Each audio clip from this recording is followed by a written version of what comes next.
di UR.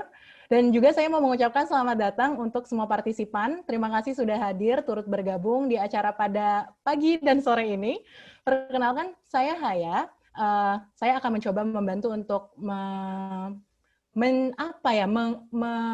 membantu jalannya acara ini. Ceritanya saya sebagai MC gitu. Dan kita hari ini berkumpul di sini semuanya pasti udah tahu kenapa berkumpul, pasti pas ngelihat apa tuh namanya flyernya, oh oke, ini acara tentang food banks gitu ya.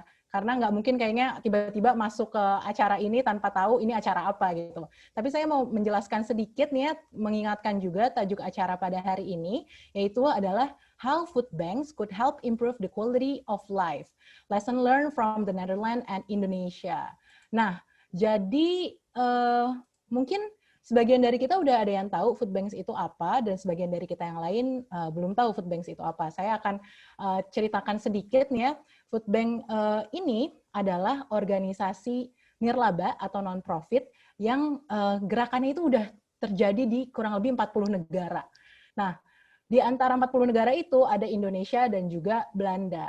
Organisasi food bank ini adalah punya tujuan sebagai apa ya, konsepnya itu distribusi makanan dan juga redistribusi makanan surplus, jadi makanan yang berlebih untuk masyarakat prasejahtera. Tentunya mulia banget tujuannya, dan senang sekali karena kita hari ini akan belajar tentang food banks lebih jauh, baik dari sisi yang sudah dilakukan di Belanda dan juga di Indonesia.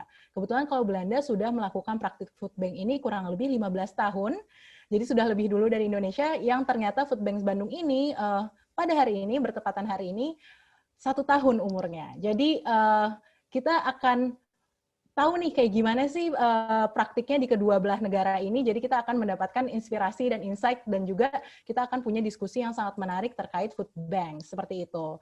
Tentunya acara ini bisa terselenggara atas kerjasama Food Bank Bandung, juga Perhimpunan Pelajar Indonesia Wageningen, Perhimpunan Pelajar Indonesia Belanda, dan juga dikarenakan adanya dukungan dari supportive partners kita, yaitu adalah Voedselbanken Nederland, SBM ITB, dan LPPM ITB. Nah, saya mau ngasih tahu juga, jadi acara ini sebenarnya adalah salah satu rangkaian dari acara Disnatalis gitu ya, istilahnya dari Food Bank Bandung. Nanti pada tanggal 7 April 2021, jadi sekitar bulan depan gitu, akan ada acara puncaknya, yaitu adalah National Webinar, yang nanti informasinya bisa teman-teman semua dapatkan lebih lanjut di Instagramnya Food Bank Bandung. Jadi untuk keep up to date, bisa langsung follow Instagramnya Food Bank Bandung, seperti itu. Nah, untuk acara hari ini, saya mau menjelaskan gimana sih agendanya itu apa sih hari ini. Nah, agendanya secara garis besar akan ada 2 sesi pada hari ini, di mana sesi pertama itu isinya adalah presentasi dan juga ada Q&A session, baik dari Food Bank di Belanda dan juga Food Bank di Indonesia. Nah, sesi pertama ini akan dilaksanakan dengan bahasa Inggris. Nah, terus nanti sesi kedua kita akan ada diskusi. Nah, diskusinya ini nanti pakai bahasa Indonesia yang akan dipandu nih dua sesi ini oleh moderator kita, seperti itu. Untuk kelancaran acara, saya mau ngasih tahu rules kali ya. Rules-nya nggak banyak, jadi biar acara ini sama-sama kita sama-sama enak di acara ini. Pertama, saya mau menghimbau teman-teman semua, partisipan semua, untuk ganti username-nya atau display name-nya di Zoom, karena kita di ruang virtual nih ya.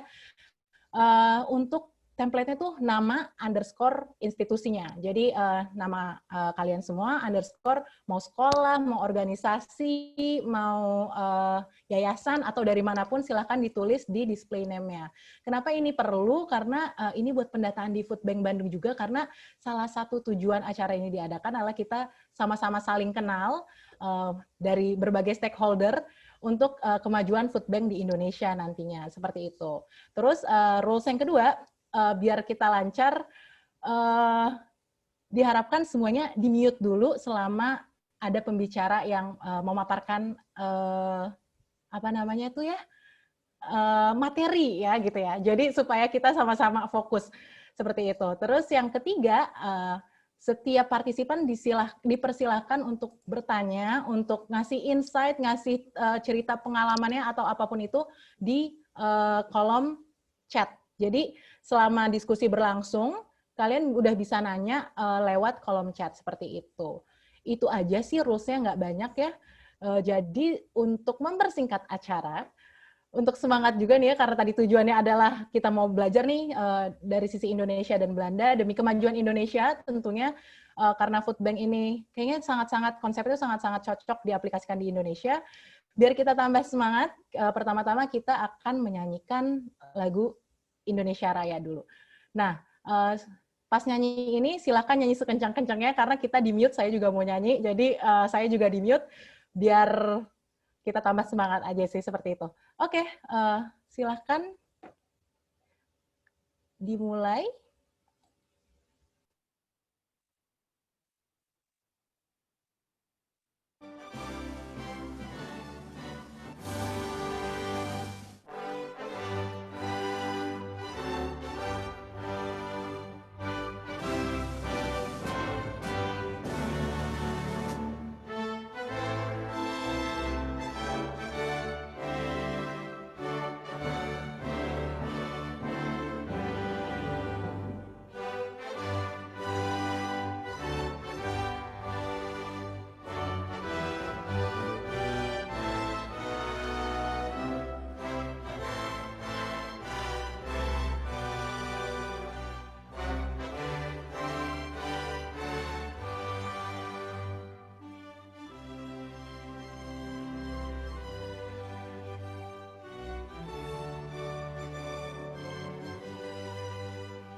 Baiklah, setelah kita menyanyikan lagu Indonesia Raya, kita berlanjut ke rangkaian acara berikutnya. Akan ada opening speech dari Bapak Din Wahid, PhD, yaitu adalah Cultural and Education Attaché, Embassy of Republic of Indonesia in the Netherlands.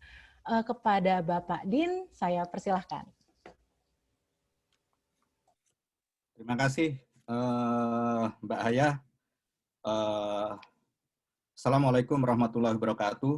Good morning, everybody. Selamat siang, selamat pagi kalau untuk teman-teman di Indonesia, di Belanda, dan selamat sore buat teman-teman yang ada di Indonesia. Good morning, Mrs. Loes van Vloten, Mbak Gendis, Mbak Titis, semuanya. First, I would like to thanks to Food Bank Bandung, and then PPI Wageningen, Indonesian Student Association of Wageningen, and Indonesian Student Association of Netherlands, Belanda, and then of course SBM ITB, and the last one Futsal Banken Netherlands, to organize this seminar on the food bank and the improvement of the quality of life. From the topic, what I understand that there is an important role from the food bank and the improvement of the quality of life. It means that the creation of the food bank is to improve the quality of life. To be honest, I don't understand how food bank works and which quality of life that food bank can improve or increase. Because when we talk about the quality of life, so we can discuss many things with quality of life. The question is then, what are the things that can improve the quality of life? this is the basics, the basic questions, and maybe this is rather philosophical questions because I graduated from philosophy. That's why I raise these questions. And when we talk about this, when the question, when I ask what is the quality of life, and then which quality of life, then we can talk. There are many things that can improve the quality of life. We can mention friends and friendship, of course. If you have more friends, true friends, I mean, then our quality of life, our life will be better. And then the second one, we can mention also the wealth, the money, because with the money, if we are wealthy, for instance, if we have money, we can buy, let's say, everything. Friends, we can buy book to read, we can buy water to drink, we can buy food, and then of course we would like to to be happy in this life. And of course family also, family, for instance, if we have good family, nice family, we will have our life will be better. And especially in this very difficult time, of course, health. Because being healthy, we will be happy, and then our life will be better. That's what what I can understand from the quality of life. I don't want to go further in this case because we can discuss many things, and each of us can give the answer to this question. But what I'm going now is I would like to come back to this the webinar. The theme is how to relate the foods and the quality of life, or the food bank and the quality of life. Of course, I think we all agree that the food is one of the basic needs of human being to live. We can say no, for instance, no food, no life. I remember last year, the farmers in Netherlands protested, and they brought, pamphlets saying because when because the protest centers in here in Malieveld, in The Hague, and so that's why I know the pamphlet. What are the pamphlet sayings? One of these pamphlets said that no farmer, no food. And then now we continue, no food, no life. But I do agree that it doesn't mean automatically that if we say there is no farmer, and then we would not say that there is no life, because life should continue. But we understand that the important, the crucial role of the farmer to provide the foods. And for Indonesian students, I know maybe this is for Mrs. Luz. In Indonesia, we have very famous saying, famous proverbs, saying sandang, pangan, and papan. Sandang mean clothes, and then pangan mean foods, and the last papans mean house to live in. I don't know why Indonesian people choose the first time choose or prefer clothes instead of foods. Of course, this is the concept. I mean, the priority of sandang, pangan, and papan can be it's debatable, and I don't want to go into deep in this one. Ladies and gentlemen, as I said before, that I don't know how food bank works, but I believe from this seminar that one of the most important function of the food bank is to maintain and to ensure the sustainability of sustainable food availability, meaning it relates to food resilience. Food bank must ensure the availability of foods either during the shortage of the food production or surplus of food production. Of course, this relates to food technology, how to maintain, how to preserve the foods so that we can avoid the loose food or the waste, food loss or the food waste. Before I conclude my remarks, I would like to draw your attention to the result of the last Indonesian population census in 2020. For Mrs. Luz, Indonesia in 2020, Indonesia did new census, and the result as follow. The population, the total population of Indonesia now 270 million people in Indonesia. Among of these, some are millennials. Millennials consist of 25.87%, and then Generation Z generation 27.94%. Among all this population, which is 270 millions, the majority of them, 56% are 56% live on Java Island, while others 21% on Sumatra, Kalimantan, 6%, Sulawesi 7%, Bali and Nusa Tenggara Barat 5%, and Maluku and Papua only 3%. So we can see that the majority of the population live in Java, of course. I believe that many of you also live in Java.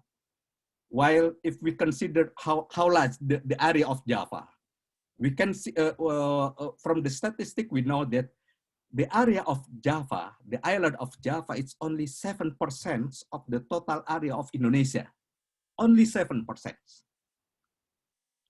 But this 7% of the total area of Java inhabited by 56% of the population of Indonesia.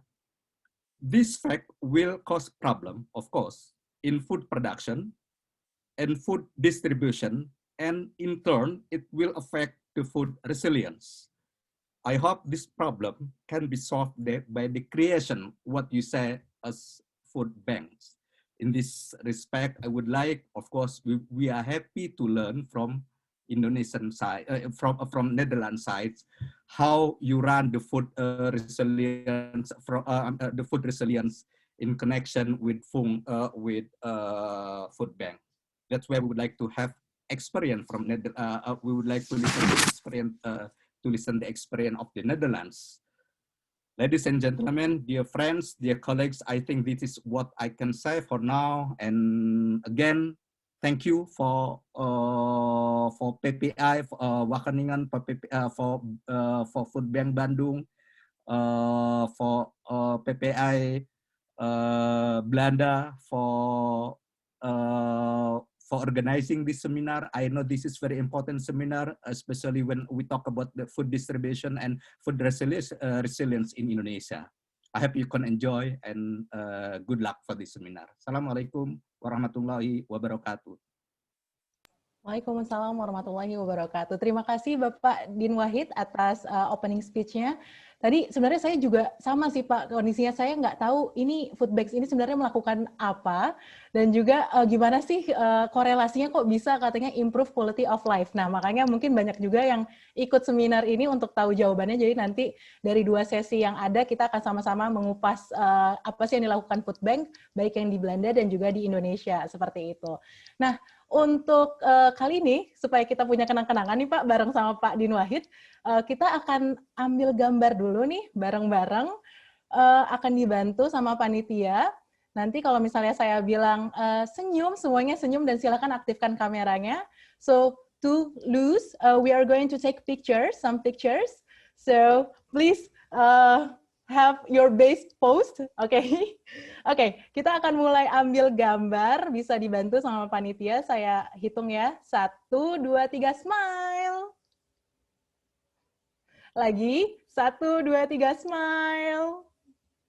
Terakhir ya, 1, 2, 3, smile.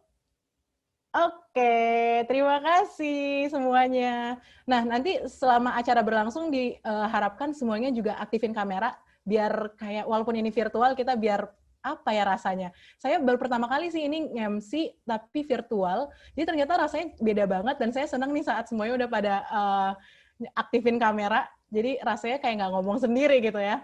Jadi tahu juga saya rasanya nih pengalaman. Oke, untuk acara berikutnya, saya mau menyerahkan acara ini ke Mbak Titis Abdini sebagai moderator kita, tapi sebelumnya saya mau kenalan dulu deh sama Mbak Titis biar enak nih peralihan acaranya ya. Halo Mbak Titis. Halo Haya, terima Halo. kasih. Terima kasih juga sudah turut hadir di acara ini. Jadi gimana nih Mbak? Mbak katanya ini ya masih menjalankan studi berarti ini sekarang? Ya, saya sedang menyelesaikan PhD di Wageningen. Bidang saya sebenarnya peternakan, pakan untuk ternak, dan pastinya kalau kita ingat dulu masa kecil kita, kamu kalau nggak habis makan, kasih ayam aja, atau kasih kambing aja, gitu. Nah, itu ada kaitannya antara food waste atau limbah dari food productions yang digunakan untuk pakan ternak. Itu adalah studi saya. Mantap sekali. Jadi kalau misalnya kita ngomongin food banks juga ini sangat relate ya sebenarnya sama studi yang Mbak lakukan gitu ya. Karena food waste dan food loss ini ya memang apa ya masalah yang sangat nyata adanya gitu ya, apalagi di Indonesia gitu. Oke Mbak, tanpa berpanjang-panjang lagi saya serahkan acara ini kepada Mbak sebagai moderator. Dipersilahkan.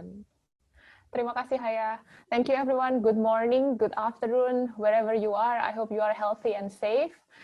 My name is Titis Abdini. I will lead the discussion for session 1 and 2. A short reminder for the rule during the session, please kindly mute yourself. And remember that we have chat box. If you want to introduce yourself, say hi, say out loud what is your organizations, what is your associations, and say your concern about the topic, and feel free to ask anything. We will have discussion after the presentations from both speakers. Oke, saya ulangi sekali lagi dalam bahasa Indonesia. Selamat pagi dan selamat sore dimanapun Anda berada. Semoga semuanya sehat dan selamat. Di sini saya akan memfasilitasi diskusi yang nantinya akan ada 2 sesi. Sesi pertama akan ada presentasi dari Futsal Bank Bandung oleh Luz, pendiri sekaligus chair group Food Bank Netherlands, Food Bank Netherlands. Dan nanti di sesi kedua, diskusi akan diadakan dalam bahasa Indonesia.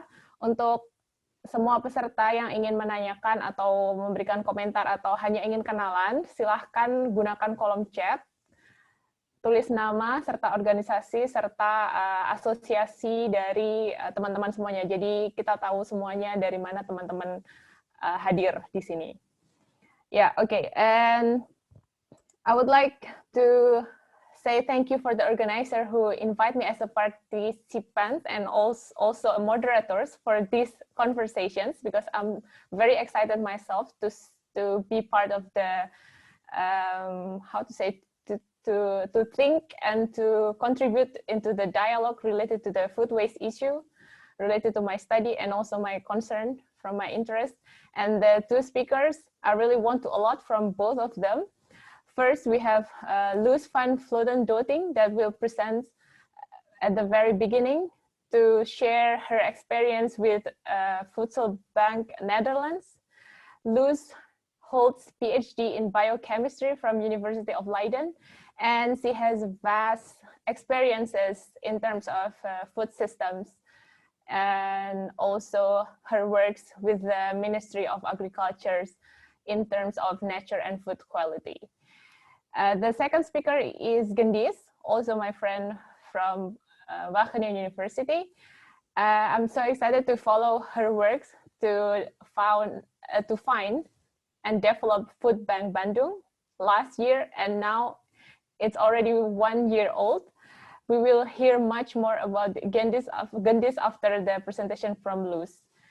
Okay, so for now, without any further ado, I would like to present Luz and her presentation to explain more about the food bank in the Netherlands, how it began, what is going on now in the Netherlands, and how it improves quality of lives here. And let's learn a lot from the Food Bank Netherlands. Are you ready, Luz, to share your experiences? Okay, I hope you can hear me. Perfect. Okay, well, thank you very much first for inviting me to join this interesting conference. And I've only 10 minutes, and I'll try to give an overview of what happened in the Netherlands. I don't think I will answer all the questions that has been asked by the opening speech, but I'll do my best. Okay, can I have the first one? Yeah, well, this is the situation at the beginning of this century in the Netherlands. The Netherlands is a small country, only 17 million inhabitants. And in the beginning of this century, we discovered that there were people who had not enough money, means to get the food they need. Sometimes they could get the quantity, but not the quality. And at the same time, we had a lot of food losses. In each step of the chain, there were surpluses that were discarded. For a long time, it was seen as two separate problems, and they were addressed also by separate organizations. Then in 2003, there was somebody who said, well, you can also look at it that one problem can maybe solve the other problem. And the idea was that you start with collecting the food and giving it to the people who need it. The problem is that it cannot be solved at the individual level. People who are food insecure cannot go to a farm or an industry and ask for surpluses. And the organizations that have the surpluses can not go to the people who need it. So you need some kind of intermediate organization. And that's what a food bank is. And you can see it in the next one. In the middle now, you have a warehouse, and there are people who are collecting things and checking things. But the problem is that this is not a commercial enterprise. You cannot earn money by this. You even have to put money into it because you have costs that you have to cover. So you need an organization that is run by volunteers for free labor, that organizes money from all other kinds of sources.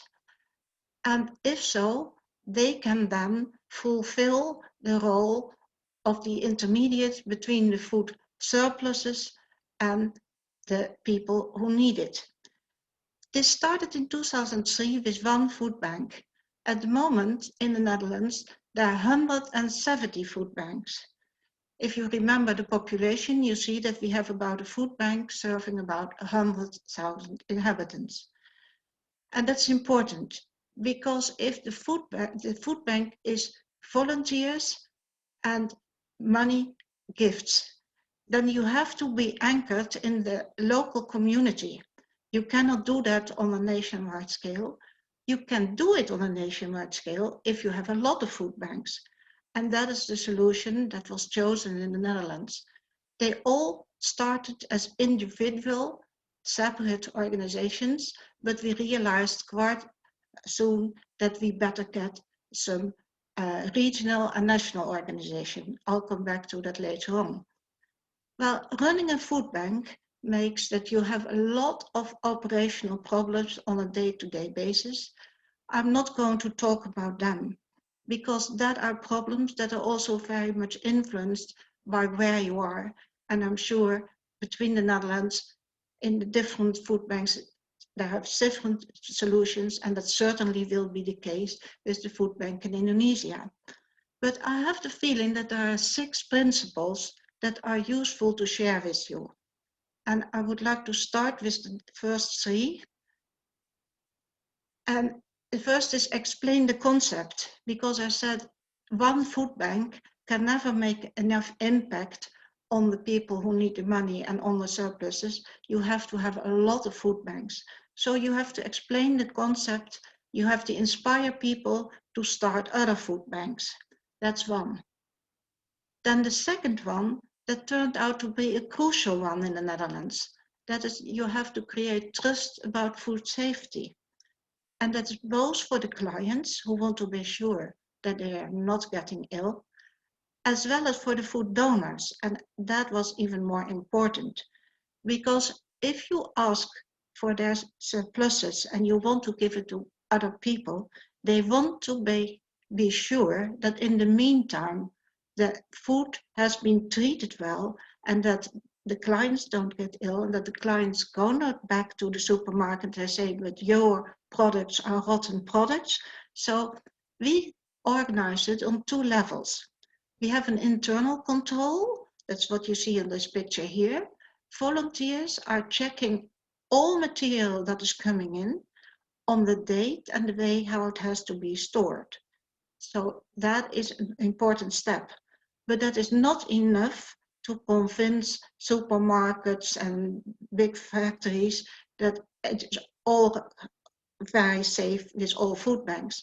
So on top of that, we organized an external control that makes sure that food banks adhere to exactly the same rules and are checked on the same way as other organizations that are handling food. And then we got a certificate. And from that moment, it was much easier to talk with supermarkets and all kinds of shops because you could show that you took care of their products. The third one is, well, we are run by people, volunteers, so labor is free, food is free, but you have still expenses.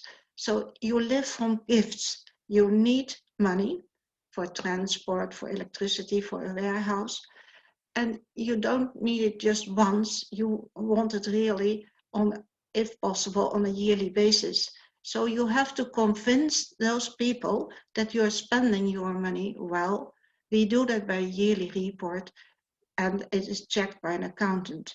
It sounds very small, but it made a big difference to the surrounding.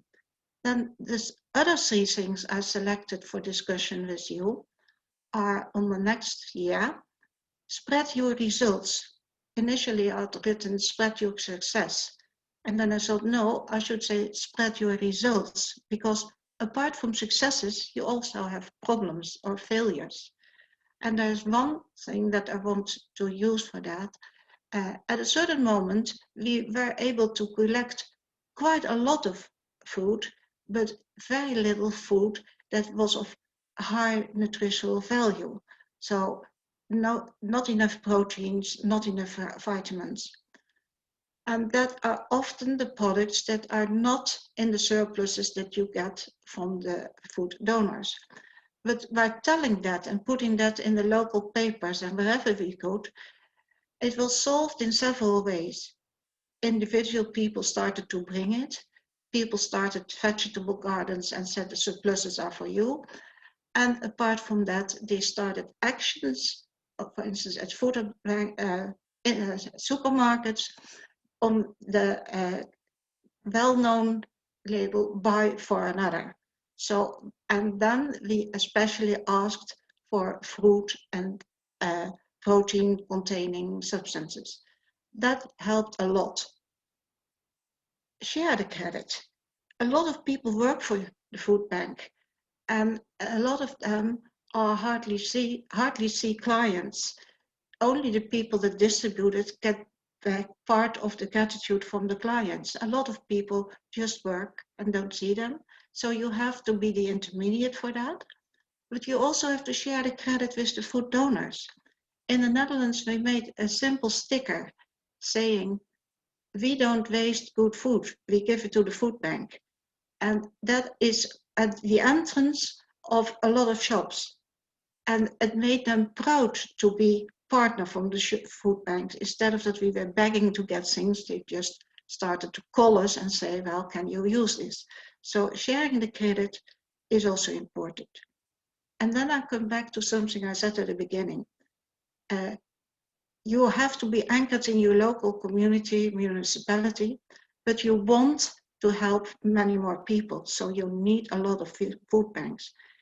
And then it pays to organize it also on a regional level, so that if you have a big food industry in your region, it will have surpluses that's far more than a local food bank can handle. But if you can do it with a number of them, you can accept it. that's another lesson we learned. If they want to give you something, never say no. Always try a way how to act. And one way is to organize a regional point where you can then serve the smaller food banks. And then the national one.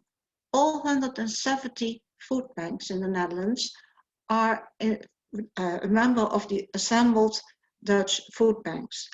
And that is a big help because they could talk to the CEOs of the big industry and the supermarket chains. And they make not only contact, but they make contracts there. And then on the local level, you only had to go to the local supermarket. And well, it still took a lot of talking and preparation, etc. But you had the basics of the fact that the high in the organization, they wanted the local shops to help the food banks. So do it on 3 levels. Well, I tried to compress 15 years of experience in 10 minutes, and it sounds as if it was a well-organized blueprint that we just followed. It wasn't. It was an adventure. We started, we went forward. Sometimes we had to sit back and we had to try again, but it's worthwhile doing it. And I'm sure that the network food banks in Indonesia will be different from the Dutch ones. And it will be the same in the fact that it will take you a lot of energy, but it will also be very rewarding because what you do is you help people to a better life, because if they are well fed, life is much better. You help the environment because there's a lot of waste that is not waste actually. It was used as waste, but it was good food and it is diverted now to people, reducing the burden on the environment. And I think the third part is it helps society. If you care for one another and share and show people that you care, you have a better society. I wish you a very nice own adventure with the food banks in Indonesia. It will be hard work, but it will be rewarding. So I look at it. Terima kasih banyak. Terima kasih, Luz. Thank you for the explanation and all the inspiring stories. I really impressed by the Food Bank Netherlands itself. And I would like to excuse for the noise behind me because my neighbors are drilling today, but hopefully it doesn't bother anything. But yeah, No, I agree. Okay, good. I agree with the value of food safety and food security at the first place, and then the transparency as a non-profit organization, so people trust Food Bank to donate their food, and people, your clients also trust you, how you manage and how you work with all of the resources in Food Bank.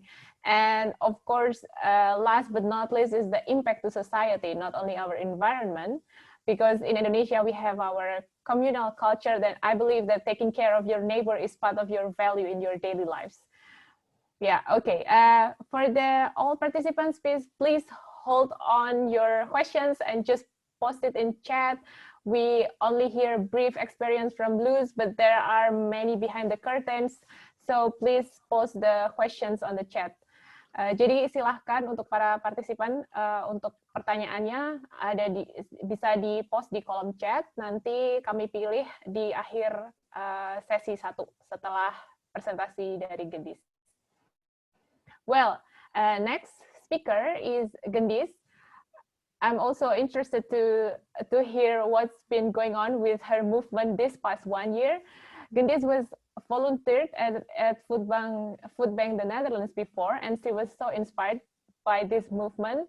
And then she started herself with her teams, very good job one, to make a Food Bank Bandung. I'm so excited to hear the story because I was away from her story this past 1 year, and let's see how this baby grows from the birth to 1-year-old Food Bank Bandung. Okay, Gendis, without any further ado, please present your stories. Thank you very much, Titis, for introducing me. So I'm going to put my presentation in full screen first. So I said good. Okay, good morning and good afternoon, everybody. Well, thank you very much for Food Bank Bandung and also PPIW and PPIB for organizing this event, and also for Pak Din Wahid for opening this speech and also being here. So that's a very interesting question that Pak Din said, that how Food Bank can improve the quality of life. And also I'm very happy that Luz can also join us for today. Well, actually, Luz is also one of reasons that Food Bank Bandung exists. So I will start this sharing session. Well, first of all, Food Bank Bandung is start from this picture. So maybe all of you not know what is it. So it is the warehouse of Food Bank Nederveluwe. So at very first time I heard about the Food Bank concept was on 2017 when I lived there in the Netherlands, when my husband did a PhD there, and he's still doing his PhD, but now we are living in Indonesia. And back then I was looking for voluntary work at Wageningen.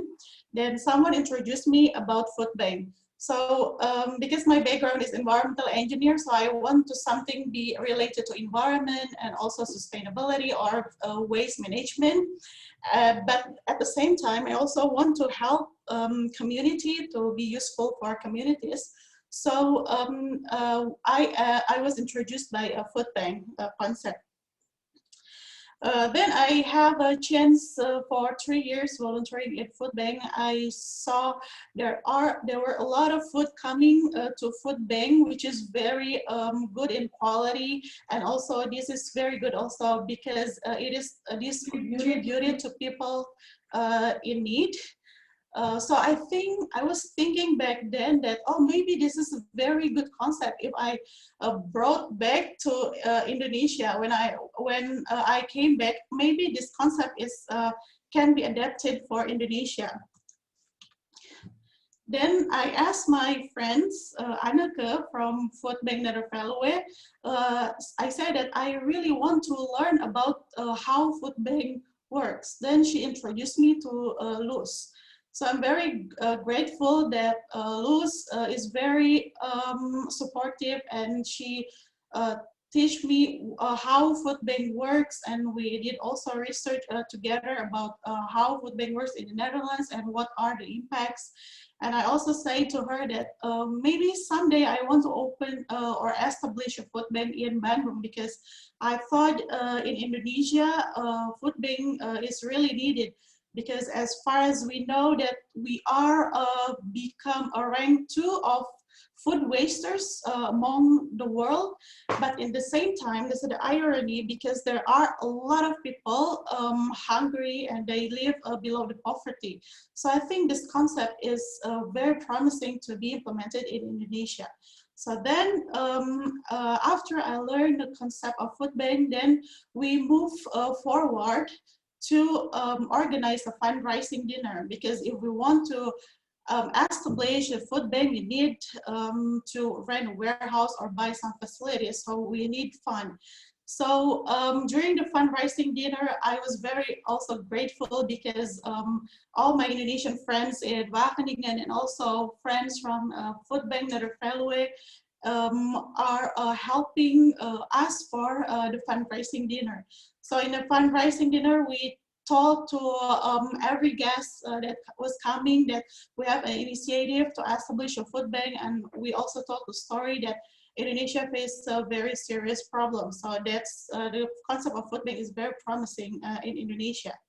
So we organized and we had the fundraising dinner successfully. So it's a very good start to establish a food bank. So on 2020, I came back to Indonesia and start to establish a food bank. So we started with 5 board members, where actually 4 of them are were alumni. One member is still a student in Bakan University, which is my husband. Hopefully he will become an alumni this year. So after we start with 5 members, and then we registered our organization to become a legal organization. So we have Yayasan Akses Mandiri Pangan for our organization. Then after that, we rent a warehouse and buy some facilities for Food Bank Bandung. And then before we start to do the operational activity of Food Bank, we work very closely with sub-district officers and also the Posyandu Kader is health village cadre in neighborhood. So we made a consultation to determine which area that should we serve and what kind of needs in that neighborhood. So that's the start. And then we, after we are recommended by the cadre, we observe, we made observation, we conduct a little survey to our clients to identify what are they need. Well, Food Bank Bandung has started operational approximately at July of 2020, so it has been 6 months already. But at within the period, we realized that the concept of food bank in the Netherlands cannot be replicated 100%. It needs to be adjusted. So we try different kind of programs and identify what kind of approach or what kind of programs of food bank that's suitable to be implemented here in Bandung. And then we come up with 3 main programs. First is ASA. ASA means Hope in Indonesia. So we provide nutritious food for children, and then we also provide food staples for family in poor area, and also we provide ready-to-eat meals for homeless, Botram. And for the ready-to-eat meals for homeless, then we collaborate with other movement that already existed for 10 years in Bandung, Berbagi Nasi. Maybe some of you already know that. So we are just provide the food, and then they will help us to redistribute the food among the homeless people in the city center. And in our programs, the existing system is really support our programs. For example, we work closely with Kader Posyandu, as I mentioned before, so it makes our task easier because we need to make sure that the food aid from food donors are exactly redistributed to a very need clients. So the Kader Posyandu is very helpful. And then maybe you know that Indonesia is among most charitable countries, so people like to donate or make a charity. So actually, you are also experienced that we received so many donors, both from individuals or communities. For example, here last month we got a donor food donation from community projects from one of school in Bandung. And maybe because the other things is the food waste issue and also the hunger, food insecurity is rising in Indonesia. So there are a lot of similar activities or initiatives that have same value with us. So it also make our task become much more easier to give big impact. So we collaborate with those organizations or those initiatives. So for example, here we collaborate with Rotary Club Bandung Dago for one of our programs. So that's our program.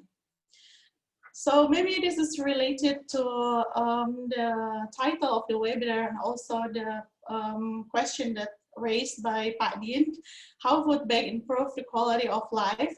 Well, when we look at the Sustainable Development Goals, we are addressing for goals here. First is zero hunger, and then no poverty, and then climate action and responsible consumption and production. So within 8 months, we are very happy that we can distribute more than 1 ton food to more than 600 beneficiaries. And from the total of food, 80% is food surplus. So we save 800 kilogram of food to turning into food waste. So that's the impact. But the impact is it's just a number. It beyonds the number. The food bank sparks joys. So we had a chance to visit orphanage in our neighborhood. So we also cooperate or make a partnership with the orphanage.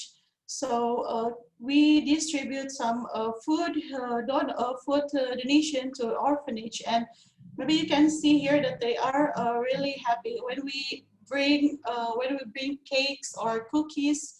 They're very happy because especially during the pandemic, the situation is getting hard, and they also need just can eat a very simple meal. So when we bring cakes or cookies, they're very happy. So it's about sharing happiness.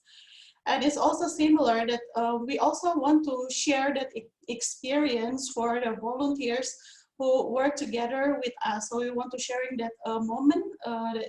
Sometimes and somehow it sparks joy when you can sharing with somebody. But during the pandemic, it's also very hard time. So we cannot work with so many volunteers. We have to restrict it, but hopefully after this pandemic much more people can enjoy us to support the food bank activities. And the other, you can see here the asparagus. So at the beginning of year, we received about 50 kilograms of asparagus from our local farmers. They tell the story that the farmers grow this asparagus with love. So when the asparagus become a food surplus, they are very afraid because they really want that asparagus can be fruitful for anybody. So they decided to donate it to us, and then we gave to the children in orphanage, and eventually this was the first time for the children to taste asparagus because it's quite expensive here in Indonesia, and they really like it. When I told that story to the local farmers, they're very grateful that they can share the happiness through the harvest, the asparagus. So that's the food bank. It's beyond the number because it sparks joy.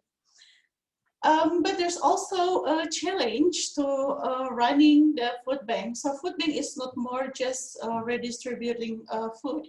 We have to build our credibility to gain trust from food donors and also from the stakeholders who work with us.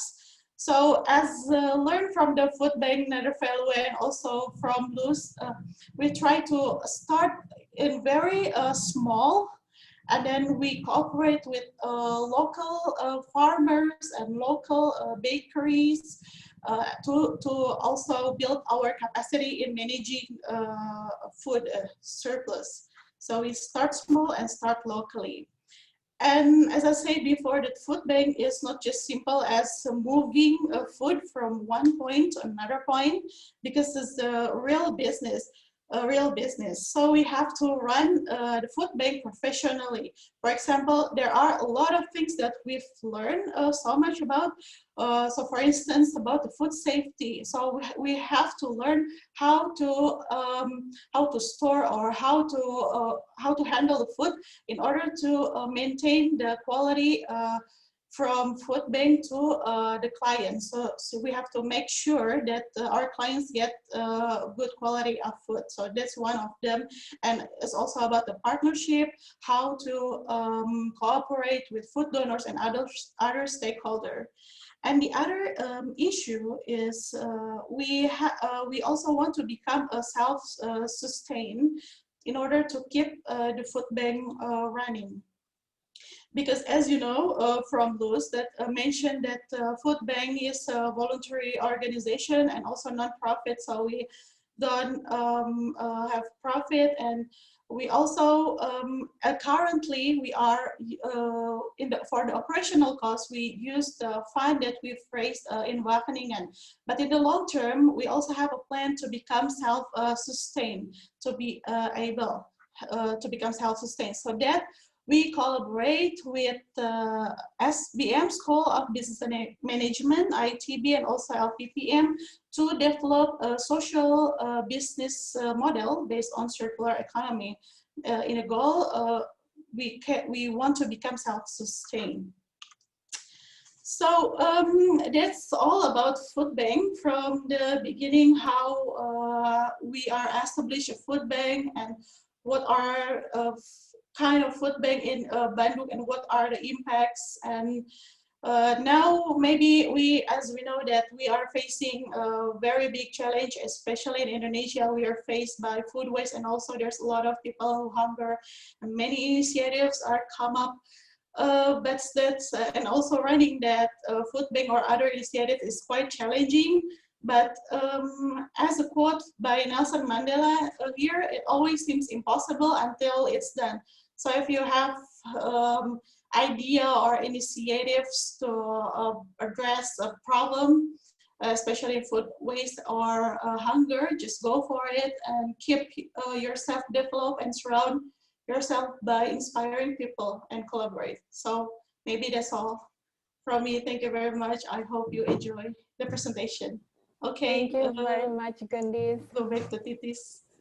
Thank you, Gendis, for the nice story. And yeah, there are many questions already posted in chat. Hopefully, we have time to discuss more or less most of the questions about it.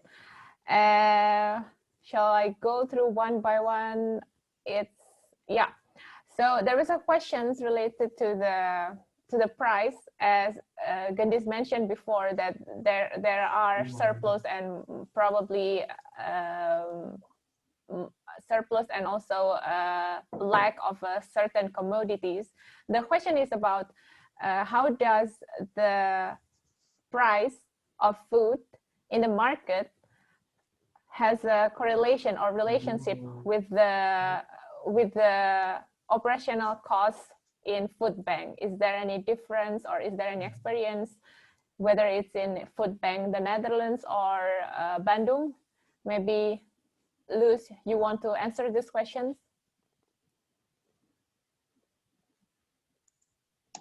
Okay, well, I think it is a very valuable question.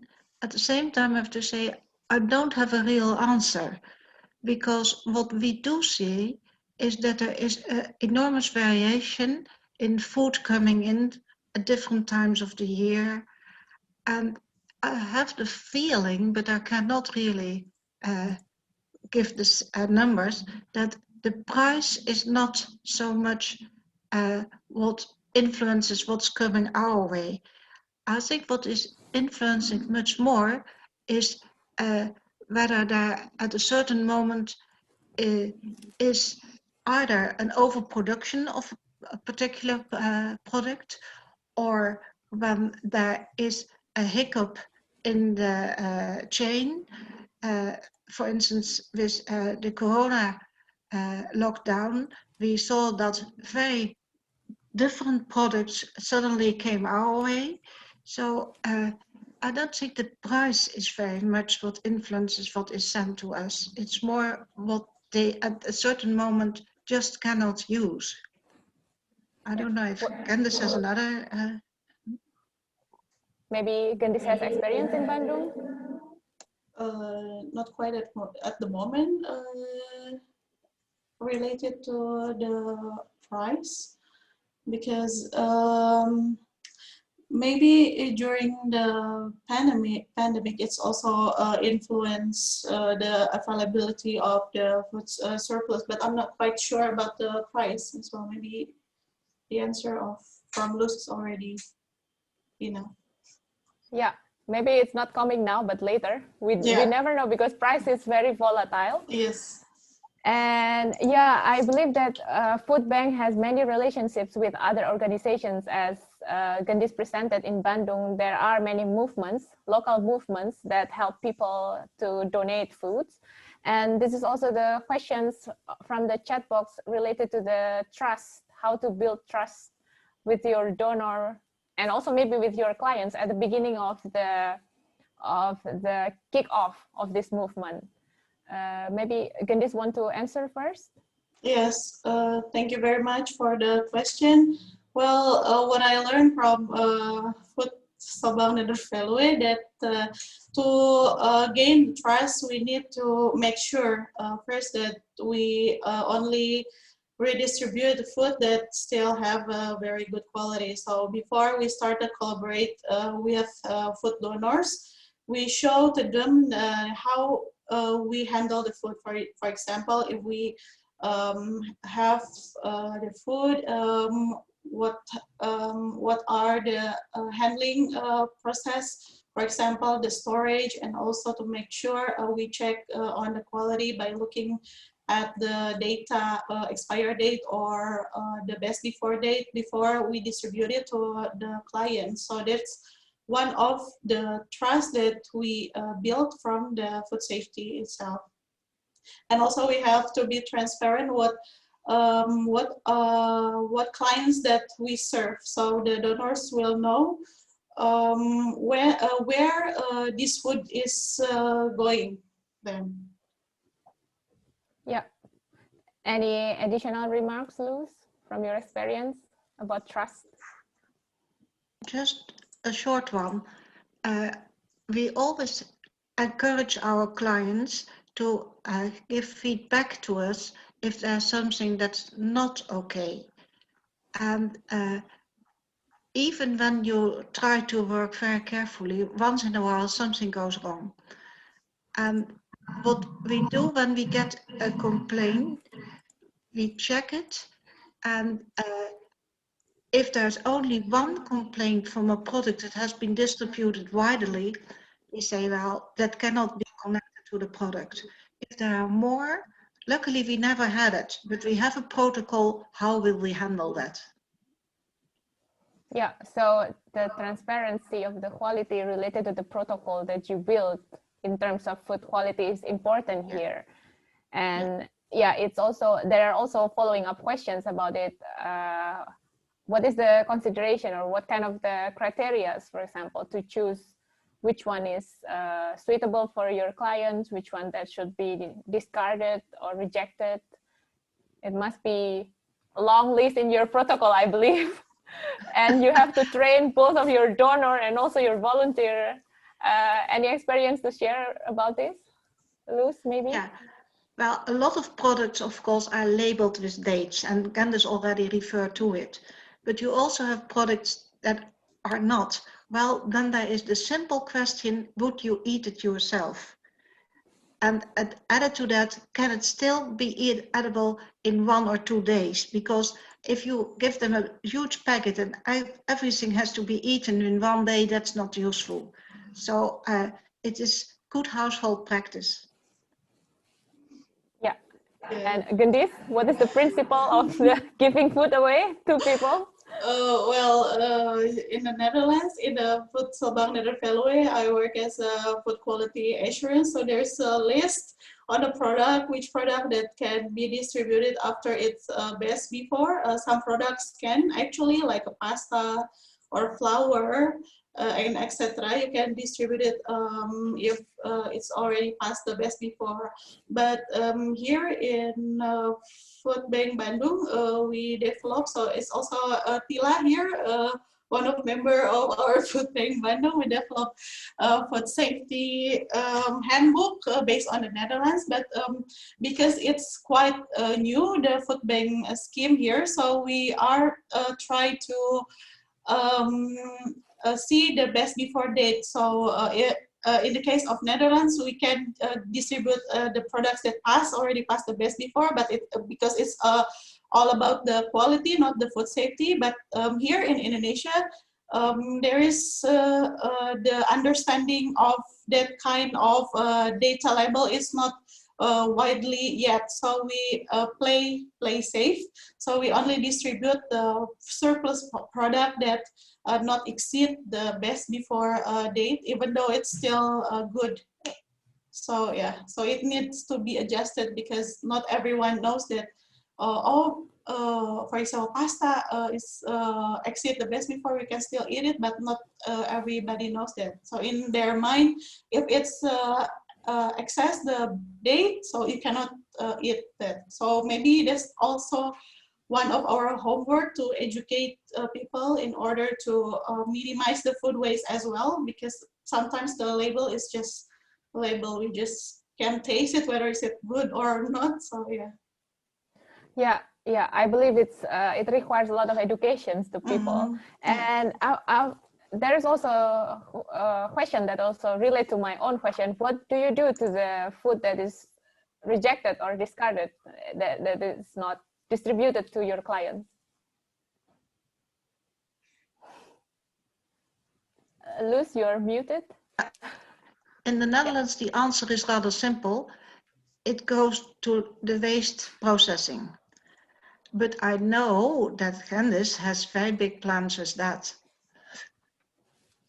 Yeah, well, in Voedselbank, Tallinn, one of my friends in Voedselbank suggests that we should have a pig in Voedselbank to eat all those vegetables that cannot be distributed to our client. But in Food Bank Bandung, yes, that's related to the circular concept that we want to develop in our food bank. So because I also experienced in the Netherlands that if we have a lot of if we receive a lot of food from donors, the food waste also will grow. So we're thinking that we also want to utilize that food waste to become valuable. So we have intention to collaborate with urban farming company in Bandung. It's called Tani Kota. So we want to utilize the food waste into the feed. So by using black soldier fly, if you may already know. So we still have a value from food waste and can be used for for operation or can other things. Yeah, very interesting. We have a limited time to continue our question and answer, but maybe the last one is, it's also interesting one. Of course, there are many more interesting questions related to the business model or the social impact or more into the support from the government. But I think I want to hear your short remarks related to the food bank and the pandemic crisis. Is there any difference or impact that you observe both in the Netherlands or in Bandung, how food bank can help the situation during pandemic? Luz? Well, first of all, the food banks were listed as essential institutes, so they didn't have to adhere to the lockdown. We could keep operating. We changed, of course, how the distribution of material is organized. People are using masks, are using gloves, are keeping distance. That's all, well, could be organized rather simply. What we do not see at the moment is in Wageningen rise in clients. We do see that in the big cities. There the number of clients is increasing rather fast. We expect a number of clients rising also in Wageningen, maybe in 1 or 2 years. At the moment, there are support programs from the government, and of course, at a certain moment, those will be reduced, and then it will take time before people come to the food bank. We made a comparison to the financial crisis from 2008 to 2012. There too, they warned us that we would see an enormous amount of clients, and it took more than 1.5 years, and then indeed the number of clients increased. Luckily, then we are able to increase also the amount of food. but I don't know how it will develop, but this is what I know at the moment here. What happened in Bandung, Gendis? Can you share? The pandemic really affects the establishment of food bank, of course, because it makes us very, it's limit our movement, especially when we want to accept or receive volunteers, because there are so many enthusiasts from people that want to volunteer at food bank, but we need to be very careful because we want to minimize contact as much as we can. And also during the distribution of food to the service area that we have, people are not really aware to health protocols. So sometimes it's really need to inform them to not in one group, big group of people. So it is also quite challenging. Yeah, yeah. I agree. Those are different situations, different social structure, but it's interesting to hear your thoughts and experiences. Okay, it is very unfortunate that we are out of time. So I would like to thank again, Luz. Thank you for your time. I appreciate your stories, and hopefully it inspires us a lot. And also thank you, Gendis, for sharing the experience building up a food bank in Bandung. We would like to continue the conversation later on, and of course, happy anniversary for Food Bank Bandung. Thank you very much. And Luz, if you want to stay, there will be a second session after this, but it will be in Bahasa, unfortunately. Maybe after join the second session, Luz can speak in Bahasa Indonesia. Well, Yeah. it's very kind of you to invite me, but it overestimates my possibilities. So I enjoyed having the possibility to participate in this. And well, as you know, I'm warmly interested in how Food Bank Bandung will grow further, and I'm sure Gendis will keep me informed. Yes. I wish you all a very good conference, and stay safe, happy, and healthy. Thank you very much for inviting me. Thank you very much. Thank you very much, Luz. Bye. And a fine weekend for Luz. Thank you. Okay, shall we move forward to session 2, or we have a break for a toilet break, coffee break, tea break, anything? Oke, dari jadwal sudah molor beberapa menit, tapi kita lanjut aja ke sesi 2, lebih ke diskusi. Tadi ada beberapa pertanyaan yang belum sempat dijawab, mungkin bisa dijawab dulu sama Gendis di sini sekalian untuk materi diskusi, yaitu tentang bisnis model. Gendis, kalau boleh tahu, ada pertanyaan tentang susah bisnis pertanyaannya model. kayaknya bisnis model ini harus yang jawab Kumi. Iya, atau barangkali ada jawaban dari teman-teman di sekolah bisnis. Sekolah bisnis manajemen mungkin bisa join juga sih. Iya, iya. Ini tentang social business model dari food bank yang ada di sini, yang sudah dibangun selama 1 tahun ini.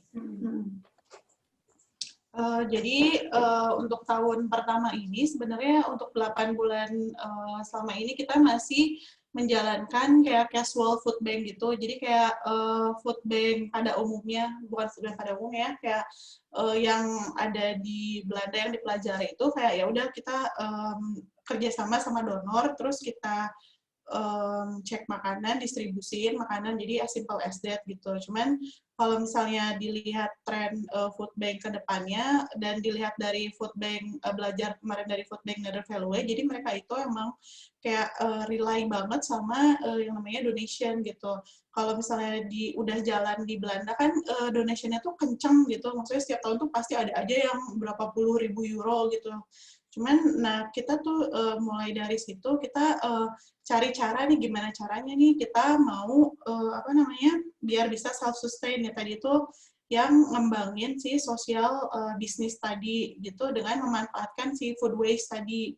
Nah kan mungkin trennya kan bakal si food bank ini menerima banyak makanan dan pasti banyak juga makanan-makanan yang nggak layak untuk dikasih ke klien. Nah, kita tuh mau memakai si food waste itu jadi sesuatu yang berguna. Yang tadi dijelasin itu black soldier fly, si idenya itu. Jadi si magotnya itu nanti bisa dijual lagi, dan sebenarnya kayak lebih bikin kayak living lab gitu. Jadi kita tuh kerja sama yang tani kota itu, jadi kita mau nunjukin kayak circularity dari si sistemnya food bank, terus sama integrate langsung sama si pertanian di kota gitu, urban farming. Idenya sih gitu. Oke, jadi selain ada donasi, ada bisnis unit yang lain yang mau dikembangkan ya, dari produk-produk food waste ini. Toh ada beberapa resource yang tidak bisa disalurkan menjadi makanan layak untuk klien. Oke, sekarang ini kita masuk diskusi yang lebih santai. Jadi teman-teman semua kalau mau memunculkan wajahnya silahkan. Biar saya nggak kelihatannya sepi banget, ini nggak ada wajahnya, cuma foto-foto aja. Tapi di sisi lain, karena meeting ini juga direkam, jadi nanti ada recording dari meeting ini. Kalau misalnya ada yang tidak berkenan untuk muncul wajahnya di rekaman, juga tidak apa-apa, tidak ada paksaan. Nah, saya juga sudah menerima list dari organizers bahwa peserta di sini dari berbagai latar belakang dan pekerjaan. Ada yang masih mahasiswa, ada yang tentunya peneliti, ada yang dari NGO juga, teman-teman dari pemerintahan mungkin. Saya belum dengar suaranya mungkin, tapi tadi juga sempat ada pertanyaan, bagaimana kira-kira dukungan dari pemerintah. Kira-kira ada nggak, Gendis, yang selama ini sudah dirasakan atau sudah ada koneksi atau kontak ke pemerintah lokal, ke dinas misalnya, seperti itu? Sebenarnya kalau misalnya kayak support kerja bareng langsung sih belum ada ya Tis ya. Cuman waktu kemarin itu beberapa kesempatan itu kita diundang webinar kayak sharing ide food bank itu sama Dinas Ketahanan Pangan Provinsi Jawa Barat, terus sama Kabupaten Bandung. Jadi kayak masih levelnya itu kayak lebih ke mainstreaming si ide food bank itu, kayak nih Pak, Bu gitu. Maksudnya ada loh konsep seperti ini. Tapi sejauh ini sih respons mereka sih positif sekali gitu. Apalagi pas waktu ke dinas sosial buat ngurusin legal izin operasional gitu, mereka juga merasa oh ternyata kehadiran si food bank ini juga sebenarnya ngebantu pemerintah juga kan, sama-sama menangani isu kelaparan dan stunting sebagainya gitu. Jadi sekarang ini masih tahap kayak mainstreaming si idenya food bank gitu. Nanti mungkin ya hopefully bakal ada kolaborasi dari pemerintah kayak gitu. Cuman responnya sementara ini sih positif.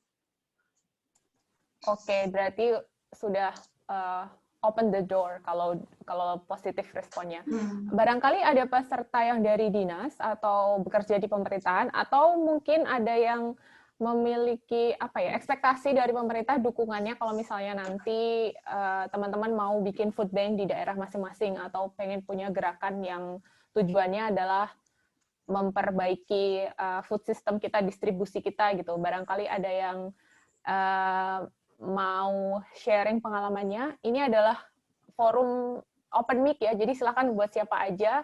Kami kasih kesempatan untuk ngobrol. Silakan unmute dan atau raise hand kalau ada pilihannya. Adakah raise hand? Tapi ini forum free untuk teman-teman semuanya peserta di sini yang ingin menyampaikan pendapatnya tentang food bank, karena harapannya gerakan ini kan masih baru di Bandung sendiri, baru berusia 1 tahun. Sebenarnya sudah banyak movement lokal yang tujuannya untuk distribusi pangan yang lebih baik di kota-kota tertentu.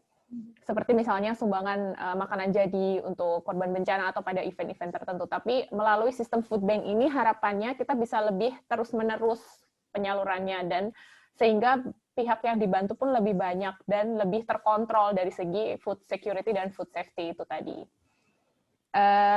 Silahkan kalau ada yang mau sharing, kira-kira mungkin ada ekspektasi apa untuk kepada pemerintah atau kepada organisasi food bank yang lain, organisasi food bank yang sudah ada atau organisasi donasi makanan yang lain yang misalnya teman-teman pengen berkolaborasi atau pengen gabung gitu? Adakah? Oke, saya harus cek ini galeri view supaya kelihatan gitu setiap orang yang ada di forum ini. Bisa angkat tangan, raise hand, atau silakan unmute. Oh ya, tadi ada pertanyaan soal bisnis model. Mungkin Bumi ada tambahan? Bisnis model. Oke, ya untuk menanggapi bisnis modelnya tersebut, sebelumnya terima kasih ya pertanyaannya, udah holistik banget nih tentang model bisnis.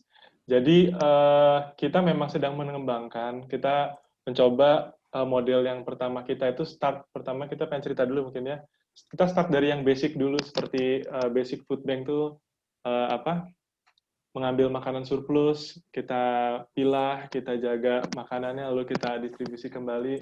Tapi kita juga tadi, seperti yang Gendi sampaikan, kita juga pengen mengolah waste-nya, karena kita juga punya waste-nya beberapa, misalnya contohnya, pernah ada dapat datang makanan yang fresh, terus pas kita cek, oh ada semutnya, atau ada apanya, akhirnya nggak bisa, ya kita harus ini lagi, berarti ada waste, food waste juga.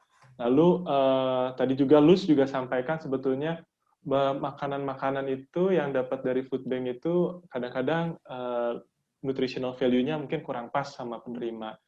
Makanya mungkin jadi nggak diterima dengan baik sama masyarakat, dan bisa nanti modelnya kita harapannya bisa membantu seperti menjual, tanda kutip, menjual untuk donasi sumber donasi untuk food bank, agar hasil penjualan makanan surplus itu yang kurang cocok untuk warga yang klien kita, itu kita belikan nanti buat makanan yang lebih fresh, yang lebih punya nutrisi yang bagus, seperti itu. Jadi basic konsepnya ekonomi sirkular, jadi kita pengen tidak hanya ngomongin food surplus, kita juga ngomongin food waste, lalu kita juga ngomongin tentang social entrepreneurship, di mana kita bisa mungkin nanti kerjasama dengan warung-warung ya untuk bantu-bantu jual makanan itu. Nah, nanti ini akan coba dikembangkan dengan Sekolah Bisnis dan Manajemen ITB hingga Oktober tahun ini, ya itu yang akan kita coba. Gitu. Jadi kedepannya bakal ada kerjasama yang lebih luas lagi untuk para pengusaha makanan. Betul. Dan lebih lokal. Ya. Ada yang angkat tangan? Oh iya. Anak bisnis mah tahu gimana lebih, gitu gerakannya, gerakan busuk. Oke. Arya Prabawa, ada yang ingin disampaikan? Ya, makasih Mbak Titis, dan makasih Mbak Gendis juga udah sharing. Mungkin kita pengen ngerti juga sih gimana kita bisa bantu expand ide ini kan, karena cukup menarik juga. Mungkin pengen ngerti target pasarnya, tapi lebih ke arah food donor-nya. Nah, kalau di Food Bank Bandung ini sendiri sebenarnya lebih banyak proporsi food donor dari segi household atau corporate atau industri sih gitu. Dan ada perbedaannya nggak sih selling point-nya antara kita mencoba approach household sama mencoba approach dari sisi industri gitu. Mungkin itu dulu sih. Makasih. Ya, nah coba tuh Gendis atau lain. volunteer Mas Arya. Makasih Mas Arya pertanyaannya.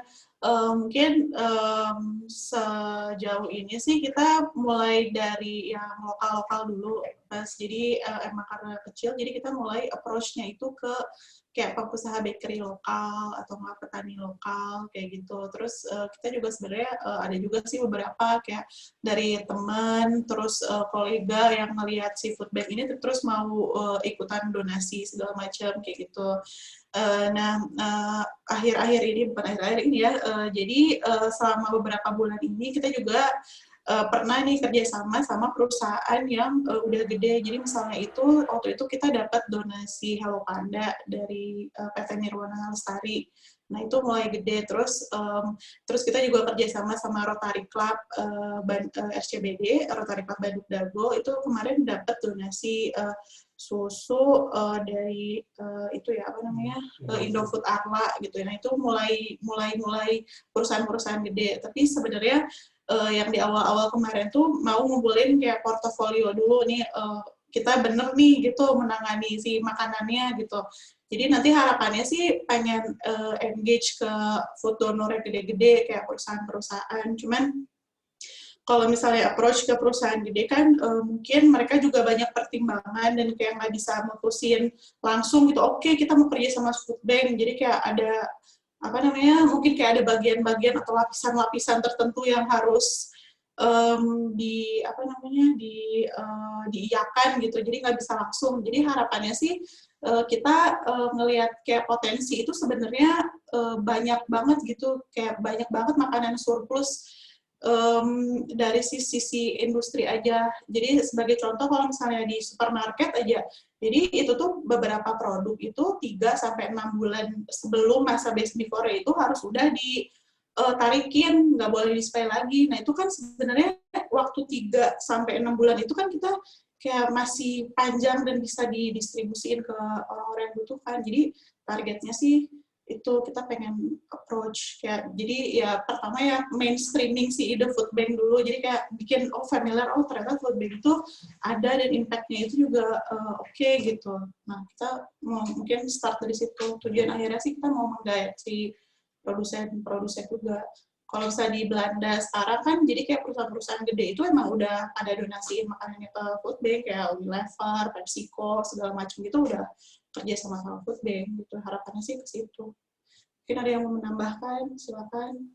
Makasih Mbak Gendis. Tadi Iya. saya nangkep juga sih, soalnya sebenarnya concern saya lebih ke arah takutnya kalau misalnya tujuannya purely charity gitu, takutnya kan nggak sustainable ya. Cuman kalau tadi Mbak Gendis kan jelasin juga, kalau itu ternyata membantu flow dari si produsen itu sendiri kan, karena 3 bulan udah nggak bisa di-display, which is jadi udah nggak guna lagi dan bisa nggak berguna untuk market dia lagi, jadi bisa dialihkan ke yang lain. Jadi harusnya sustainable gitu ya, maksudnya nggak based on charity aja gitu ya. Iya, jadi sebenarnya si konsep food bank ini juga bisa dianggap kayak sustainable waste management lah kalau itunya kan. Jadi sebenarnya ada kayak tingkatannya gitu. Jadi sebelum si makanan itu dihancurkan, itu kan sebaiknya itu yang pertama prevent food waste. Yang kedua itu kalau misalnya memang masih layak konsumsi itu sebaiknya juga didonasikan kepada orang-orang yang membutuhkan, dan itu sebenarnya bisa nekan cost si produsen sendiri. Jadi nggak harus misalnya dari supermarket ditarik lagi ke distribution centernya terus dikirim lagi ke pengolahan limbah industri misalnya, kayak tinggal disalurin aja ke food bank gitu kan. Sebenarnya itu juga nekan si cost dan lebih sustainable sih kalau menurut kita gitu. Makasih banyak Mbak Gendis. Iya Mas Arya, makasih banyak. Mas Arya mau ada itu bikin food bank di daerahnya? Pertanyaan iseng. Belum sih. Sambil dicatat dulu deh buat Oke. Mungkin kalau ada yang mau bikin food bank di daerahnya juga silahkan loh sharing atau tanya. Oke, Samantha, ada yang ingin disampaikan? Silahkan unmute.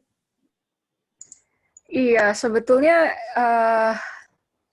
lebih ke menanggapi aja sih, karena memang pertanyaan, karena background saya business management juga, jadi bisnis model ini krusial ya apalagi untuk memang desain organisasi food bank ini kan non-profit ya. Cuma kalau tadi sempat dijelaskan juga sebelumnya kan akan ada rencana ekspansi gitu ya. Nggak hanya food bank aja gitu, redistribusi surplus makanan dengan klien, tapi ada juga yang tadi ide food waste penjualan maggot ya. Maggot itu terus kemudian juga ada yang caranya tuh ditukar, jadi bukan maksudnya terima dari donor itu makanan, tapi ternyata nutrisinya tidak sesuai dengan klien, kemudian dibelikan makanan yang baru gitu ya. Jadi plan ke depan ini step by step-nya apa ya? Karena kan tadi juga ada menjalin partnership dan juga edukasi gitu ya. Dan apalagi di Bandung itu kan juga banyak industri pertanian hortikultura gitu ya, yang memang mereka sebetulnya ini menariknya karena kalau di Indonesia itu kan sempat ramai beberapa waktu yang lalu mungkin yang cabai mahal, ibu-ibu nanam cabai aja gitu kan. Iya, sementara ya gimana ya mensinkronkan itu semua lewat peran food bank itu gimana sih gitu loh. Menanggapi isu-isu yang pangan Indonesia yang sampai kayak gitu. Makanya juga harga pasarnya tuh kalau pas naik pasti orang-orang klien yang yang punya food insecurity itu kan pasti akan bertambah gitu. Nah, itu maksudnya plan food bank itu akan gimana, terus fokusnya akan seperti apa dan menanggapi isu-isu yang ya terus berulang tentang ya ketahanan pangan dan harga yang volatile itu gimana kira-kira standpoint dari food bank? Terima kasih. Terima kasih Samantha. Oke, kayaknya kalau kita ngomongin masalah pangan gitu kan besar sekali, ada harga, ada produksi nggak jelas, karena lingkungan juga, terus faktor distribusi, yang satunya kebanyakan limbah, yang satunya kelaparan gitu. Nah, di antara berbagai tautan masalah ini kira-kira bisa dipilah nggak di food bank itu berperan di chain yang sebelah mana, atau nanti ke depannya kalau misalnya sekarang masih ada di end consumer chain ngatasin masalah limbah dari retail atau industri atau mungkin dari rumah tangga, nanti ke depannya mau bergerak ke arah mana dari keseluruhan food system atau supply chain dari food system yang sudah ada di Indonesia gitu. Harapannya apa tuh, Dis? Berarti diskusinya memang kalau sama teman-teman BPI Wakarin BPI Belanda. Ya, terima kasih Samantha, itunya pertanyaannya. Mungkin sedikit ngebahas tadi kayak harga panen yang fluktuatif. Jadi waktu itu beberapa bulan yang lalu itu kita di Ciwidey di Kabupaten Bandung itu harga sayuran tuh benar-benar anjlok banget. Jadi kayak si petani itu ya udah lebih baik ngebuang-buangin si hasil panennya daripada kayak harus ngangkut ke pasar, belum transportasinya jelek, biaya bensin segala macam, terus pasti pasar harganya anjlok banget. Nah, kemarin itu ada inisiatif juga dari jadi ada yang kebetulan yang itu kita buka diskusi juga sama Pemda Kabupaten Bandung Barat. Nah, gimana sih si food bank ini sebenarnya bisa berperan? Nah, kemarin itu sih jadi sebenarnya idenya itu bisa kayak buy for others gitu. Jadi kita kayak woro-woro nih ada produk surplus nih dari petani, yuk beliin produk petani ini buat disalurin ke food bank gitu. Jadi kan maksudnya kalau kayak gitu kan jadi orang juga mikirnya, oh impact-nya double nih, saya ngebantu petani, terus saya juga ngebantu orang-orang yang food insecure. Nah, mungkin nanti untuk kedepannya food bank bisa main ke situ. Nah, untuk yang sosial bisnis, mungkin Bumi bisa bantu menjawab. Kayaknya orang bisnis lebih tahu nih plannya. Iya, biar tahun lebih. ini perkembangan bisnisnya apa, tahun depannya apalagi 5 tahun lagi kayaknya harus punya Semua aset ini apa gitu, Gum. Uncertain sekarang. saya takut jawabnya. Iya, keren banget pertanyaannya nih. Pada keren-keren benar. Jadi harus muter otak dulu. Jadi standpoint-nya Food Bank Bandung sih sebetulnya Food Bank Bandung posisinya memang kita emang tadi seperti yang disampaikan, kita nggak terlalu bisa buat banyak, tapi kita bisa memfasilitasi orang-orang yang tentunya punya keinginan untuk berdonasi dan juga membantu tadi seperti sebenarnya alumni WUR, alumni Wageningen yang tadi donasi sayur sampai satu pick up gitu, jadi melihat 300 kilogram. 300 kilogram. Ya, jadi bisa diselamatkan, dibeli, akhirnya diberikan kepada orang-orang klien-klien kita. Nah, untuk roadmap-nya sendiri tadi bisa dilihat sebenarnya bahwa Food Bank Bandung itu at least kita concern 3 hal. Yang tadi food waste, lingkungan, sosial dari ekonominya, sama gizi gitu. Nah, itu jadi kita start dulu memang untuk yang yang BSF, yang urban farming, memang kita tujuannya itu untuk mencoba mengolah food waste kita lebih lebih bijak gitu. Dan untuk pembelinya sendiri kita untuk marketnya udah ada gitu. Kita cari resikonya yang rendah, yaitu di tani kota di calon mitra kita gitu sudah ada aquaponik gitu. Jadi sudah ready langsung untuk diserap jadi makanan substitusi. Jadi win-win solution, mereka dapat satu wahana untuk para pengunjungnya untuk melihat program BSF. Mereka juga bisa ngasih makan itu ikan-ikannya. Ya, Food Bank Bandung juga bisa dapat pemasukan dari situ untuk operational cost. Untuk yang penjualan makanan surplus tadi, sebenarnya inspirasi idenya itu dari startup di Jerman, surplus.de. Kalau teman-teman bisa surplus, surplus.de. Nah, mereka udah mulai cara ngurangin food surplusnya adalah dengan menjual kembali gitu produk-produk yang tadi mungkin kalau ke Albert Heijn, ke Jumbo kan suka ada produk-produk yang jarang laku.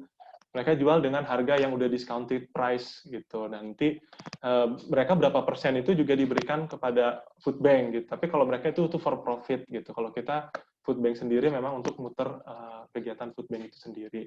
Dan di akhirnya kita juga punya mimpi jadi regional food bank-nya di Bandung untuk distribution center, dan harapannya ada food bank orang-orang pada buka food bank di kelurahan-kelurahan di Bandung seperti itu. Jadi kita bisa di pooling, tadi kan kita mau nge-reduce cost-nya, transportation cost-nya perusahaan yang ngebuang.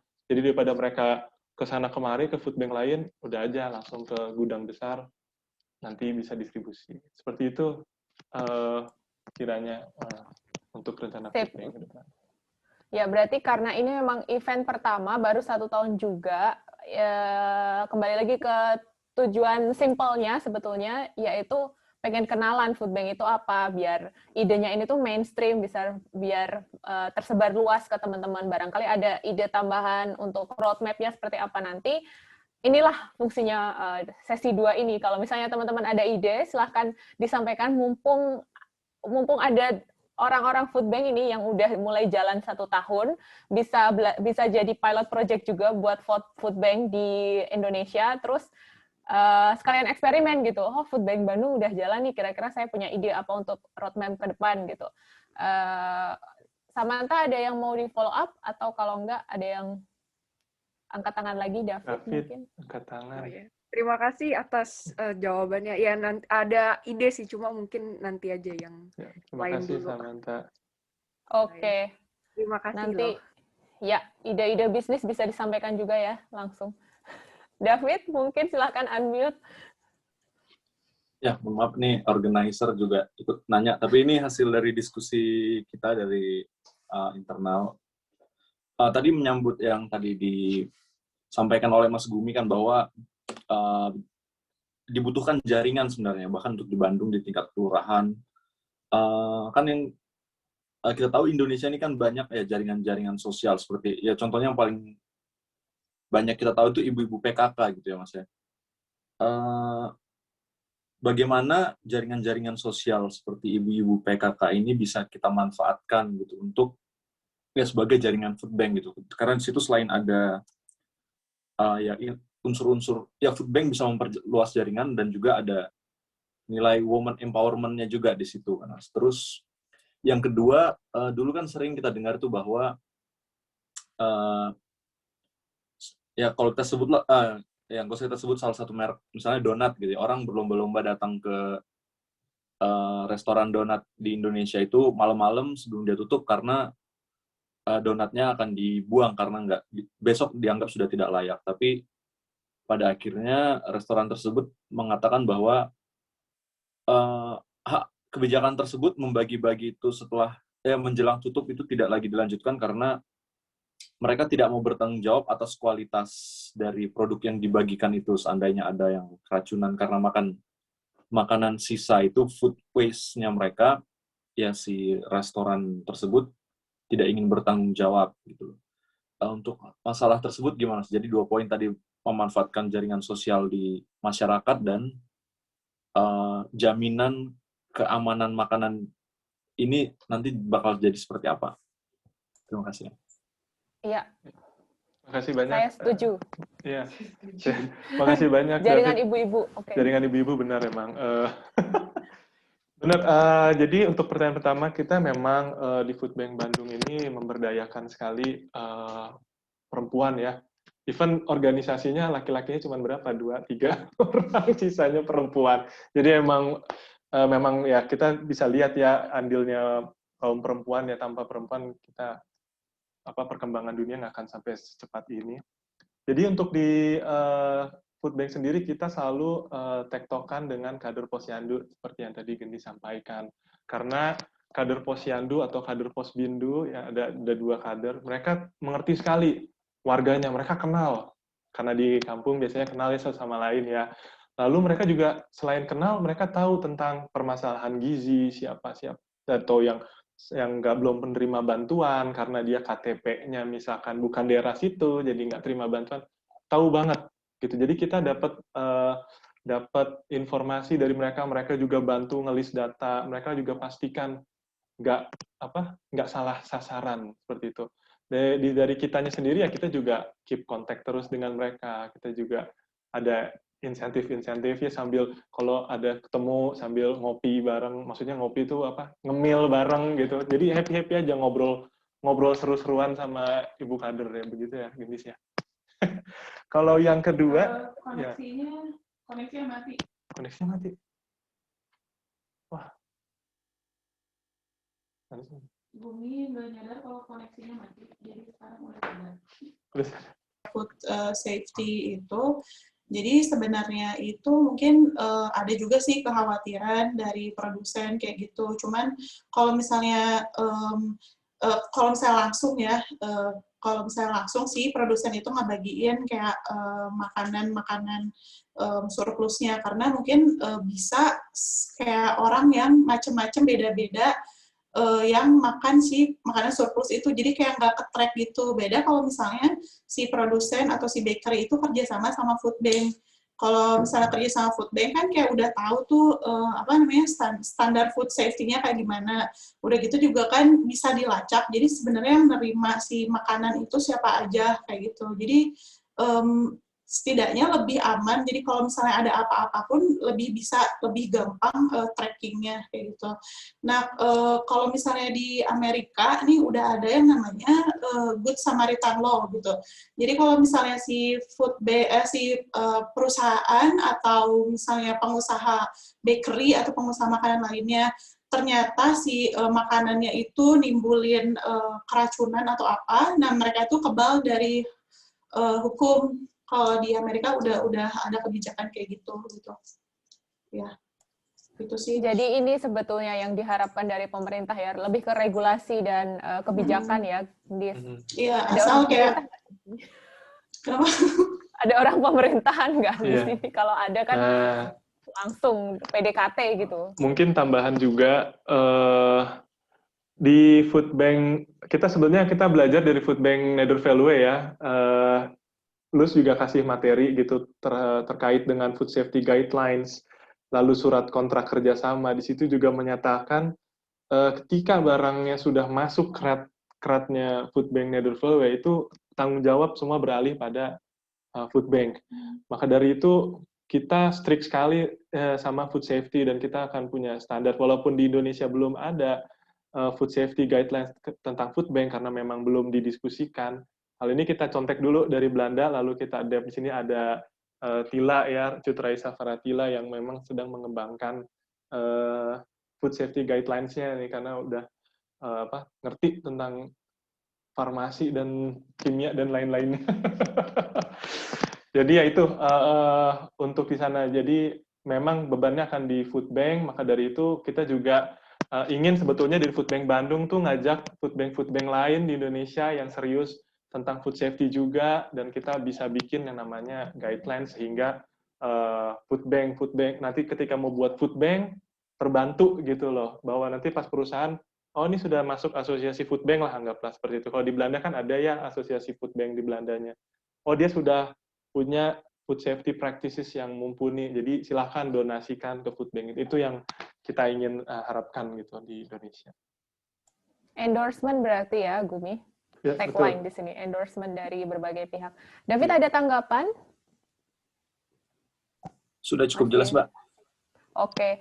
Kalau misalnya ada ide atau harapan atau ekspektasi untuk Foodbank Bandung juga silahkan disampaikan di forum ini. Ada yang raise hand lagi, Larasati, silahkan. Ya, terima kasih Mbak. Sebelumnya kenalan dulu karena kayaknya forumnya banyakan Wageningen, Belanda, dan sebagainya. Kenalin, saya Laras. Saya tuh perwakilan dari Aksata Pangan. Kita juga food bank di Medan gitu. Nah, hanya sebenarnya kalau Mbak Gendis dan teman-teman itu begitu bikin inisiasi langsung ke food bank gitu. Bedanya sama kita perlu waktu hampir lebih 3 tahun untuk menyatakan sebagai food bank gitu. Karena mungkin kultur di orang-orang Sumatera di Medan itu nggak bisa langsung nerima. Bener sih kayak mainstreamnya si food bank itu mainstreaming ya tentang food bank tuh susah banget gitu. Jadi kita itu pertama starting pointnya jadi lebih ke community service dulu. Jadi kayak lebih ke bagiin makanan kayak gitu pelan-pelan. Terus jadi makin ke sini baru kita belajar kayak gimana sih kerja-kerja food bank kayak gitu. Kayaknya berkebalikan gitu kalau Mbak Gendis dan teman-teman udah punya dasar gitu dari Netherlands, abis itu terus udah bisa punya donors di situ, tapi kita di sini malah enggak gitu, jadi ngumpulin semangat dulu baru nyari donorsnya gitu ya. Beda banget sebenarnya, tapi kayak mungkin lebih sharing. Aku seneng banget sih itu idenya Mbak Gedi sama Mas siapa tadi saya lupa. Jadi pengennya sih memang kalau misalnya nggak ada namanya Food Bank Bandung. Mas Food Bank. Oh iya, Mas Food Bank. Gumi. Iya, oke. Jadi kayak harusnya sih memang kita punya satu tempat gitu ya untuk keluar masuk. Jadi mungkin kalau di dunia itu karena kita how to start food bank itu kita ngikutin toolkitnya Global Food Banking Networking gitu ya Mbak. Oke, Mbak Geni sudah kayak gini. Jadi kayak harapannya sebenarnya Indonesia harusnya bisa kayak gitu melalui siapapun gitu, karena kan kita udah lintas, kayak kita nih lintas provinsi ya Mbak ya, jadi dari Bandung ke Medan kayak gitu. Jadi kayak emang banyak banget gitu kalau bisa virus food bank ini terus dibombardir lah gitu, karena banyak banget kita tuh dari dulu kalau misalnya ke bakery gitu approach-nya kayak nggak boleh, buat apa sih, kan makanannya udah nggak bagus lagi, kok mau dikasih gitu. Jadi kayak masih susah gitu masuknya ke even sebenarnya udah ke distributor, udah ke retailers, udah yang kebesar. Mungkin kalau kayak kita sekarang sih alhamdulillahnya sudah dapet donors dari Nestle gitu kan. Nah, tapi tetap aja gitu kalau kita sendiri approach-nya misalnya ke supermarket gitu yang memang ngejual Nestle-nya tetap nggak dikasih gitu. Jadi kayak emang ada gap-gap informasi masalah kayak gitu-gitu. Jadi kayak semoga sebenarnya karena Mbak Gendis dan teman-teman udah punya networking yang dari Belanda gitu ya, bisa lebih ngembangin lagi, terus mungkin kayak bikin event-event ya untuk menyebarluaskan virus-virus food bank ini supaya sebenarnya kita banyak networking-nya bisa makin besar lagi sistemnya gitu sih. Semangat, Mbak. Thank you. Terima kasih, Mbak Laras. Kalau dari pengalaman Mbak Laras sendiri lebih gampang PDKT kemana nih? Ke perusahaan besar atau ke food chain restoran atau ke retail atau gimana buat dapetin biar partnership-nya lebih besar lagi? Kayaknya sih lebih kalau kita sih sekarang lebih enaknya langsung ke ini sih Mbak, produsen yang langsung food production-nya gitu ya. Karena kayaknya kalau udah dari mereka sistemnya itu udah langsung ada kayak kalau misalnya gini, di atasan udah bilang nanti bawah-bawahnya tinggal ngirim. Jadi kayak sekarang kita itu seluruh distributor Nestle di Sumatera Utara udah langsung ngirim ke kita. Jadi kalau misalnya kita dari dulu kerjasamanya, maksudnya mikirnya kalau misalnya kita approach-nya waktu itu cuman ke distributor, jadi kayak distributor lain kan belum tentu ngasih gitu. Tapi kalau kita kita langsung ke atasnya gitu, jadi kayak seluruh sistem yang ada distributor, retailers tentang produk itu udah ngasih ke kita kayak gitu. Jadi tapi emang susah sih approach-nya langsung ke yang lebih besar gitu, susah banget gitu. Bahkan yang toko roti kecil-kecil kayak yang UMKM juga belum tentu mau gitu sih Mbak. Ya, sip. Jadi tadi ya kembali ke mainstreaming tadi, ada berbagai macam pendekatan. Mungkin Gendis dan Gumi langsung promosi, oke, ini food bank, standarnya seperti ini, seperti ini. Tapi ada juga gerakan yang lebih merayap di medan sana yang dimulai dari, oke, kami ngasih donasi dulu loh, percaya dulu makanan kita oke nih buat dibagi. Terus orang-orang yang mau ngasih donasi, silahkan lewat yayasan kami, seperti itu. Tidak ada yang salah, tidak ada yang benar, dicoba aja kalau ada yang mau bikin food bank di daerah masing-masing, mana yang lebih dipercaya duluan, langsung bikin nama, langsung bikin yayasan, atau mau langsung ke sasaran ke klien dulu. Ini makanan yang dipercaya, seperti itu. Menarik sekali diskusinya. Iya, mungkin Tis, ini deh sedikit. Ya, boleh. jadi sebenarnya seneng banget tuh ketemu sama Mbak Laras. Halo Mbak, salam kenal. Jadi kemarin itu pas di Instagram tuh ngeliat, oh ternyata di Medan tuh udah ada food bank dan udah lumayan lama juga gitu, lebih lama daripada kita gitu. Jadi ya bisa belajar nih gitu dari Mbak Laras dan teman-teman gitu. Jadi mungkin harapannya sih ya kita bikin kayak apa namanya asosiasi food bank gitu. Jadi kayak sharing pengalaman, udah gitu kan kalau misalnya udah ada kayak satu standar dan mau orang yang di daerah-daerah lain mau bikin food bank nih, kita udah punya standar. Jadi mungkin lebih mudah gitu. Jadi kalau misalnya udah kerja sama Nestle, oh ada di cabang mana aja gitu. Jadi kan buat mereka juga kan impact-nya juga lebih gede gitu, nggak cuman ya udah di Bandung doang atau kan di Medan aja gitu. Nah harapannya sih, ayo Mbak Laras kita bikin. Oke, ya inilah gunanya forum seperti ini, harus mempertemukan dari satu pihak dan pihak yang lainnya. Sayangnya kembali keterbatasan waktu, kami sangat senang mendengar semua sharing pertanyaan dan ide-ide dari teman semuanya, dan tentu saja harapannya lebih banyak lagi ide atau inspirasi atau topik atau bahkan pertanyaan yang bisa digunakan untuk sesi diskusi selanjutnya, tapi bukan sekarang, seperti itu. Dan kalau dari saya moderator dan dari organizer, untuk sesi 1 dan sesi 2 ini sekiranya bisa ditutup, ada beberapa poin yang perlu saya highlight lagi. Pastinya kita semua setuju bahwa no food, no life. Food means life, dan pentingnya food security dan food safety itu tadi. Dan tentunya sistem berupa food bank ini adalah salah satu sistem yang mendukung keberlangsungan food security dan food safety di sekitar kita. Selain itu, ada beberapa poin juga yang sempat saya catat di sini. Pentingnya networking dan partnership dalam memperkenalkan konsep food bank, karena barangkali sudah ada gerakan-gerakan yang lainnya yang bersifat lebih lokal dan lebih dikenal sebelumnya, dan sekarang ada namanya food bank. Tidak ada yang bertentangan dalam segala gerakan ini, semuanya saling bersinergi, semuanya saling bekerja sama.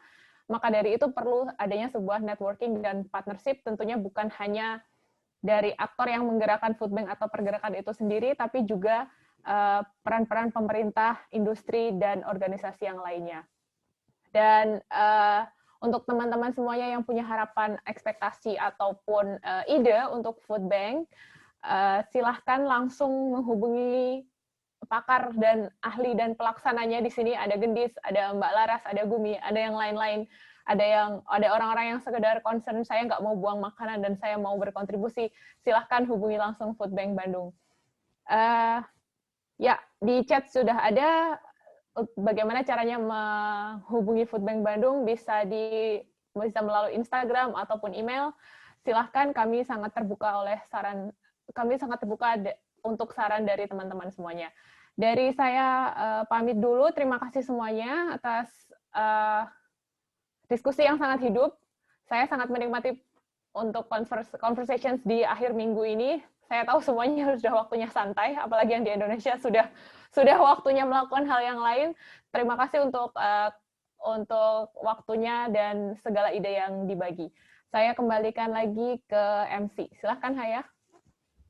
Terima kasih Mbak Titis, terima kasih juga Mbak Gendis, Mas Gumi, terus tadi semua yang udah ikutan diskusi. Saya sendiri secara pribadi juga sama kayak Mbak Titis sangat-sangat menikmati diskusinya karena hidup sekali.